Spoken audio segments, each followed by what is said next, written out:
ஒரு successful prayer என்பது நான் கேட்கறத தேவன் செய்யறது அல்ல.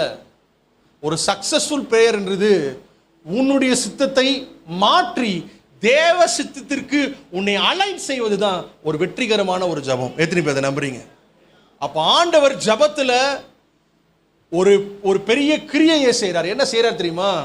எனக்குன்னு ஒரு சித்தம் இருக்கு, எனக்கு இதெல்லாம் நடக்கணும், இப்படிப்பட்ட நன்மைகள்லாம் எனக்கு வரணும் அப்படின்னு சொல்லிட்டு எனக்குள்ள ஒரு பெரிய சித்தம் காணப்படுகிறது. ஆனா இன்னொரு பக்கம் தேவனுடைய சித்தம் ஒன்று காணப்படுகிறது. ஆண்டவர் என்ன குறித்து சில காரியங்களை வைத்திருக்கிறாரு.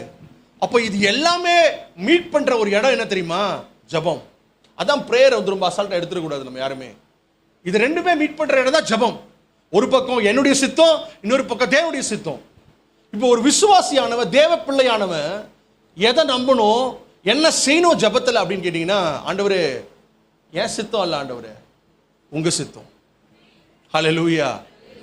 நம்முடைய சித்தத்தை தேவனுடைய சமூகத்தில் வைத்து அவருடைய சித்தத்தை ஏற்றுக்கொள்றது தான் என்ன பொறுத்த மட்டும் உண்மையான ஜபம். எத்தனை பேர் நம்புறீங்க?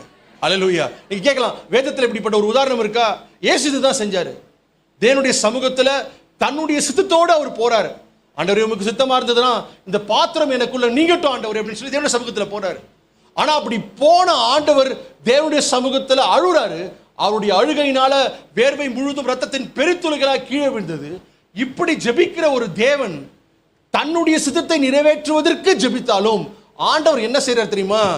அவருடைய சித்தத்திற்கு தன்னை ஒப்புக் கொடுக்கும்படியாக இயேசுவை மாற்றுகிறார். அல்லேலூயா. அதனுடைய விளைவு வானோர் பூதலத்தோர் பூமியின் கீழானுடைய நாவுகள் முழங்கால்கள் யாவும் முடங்கும்படியாக இயேசு கிறிஸ்து கர்த்தர் என்று ஒரு பெரிய நாமத்தை ஆண்டவர் கட்டளையிட்டார். அல்லேலூயா.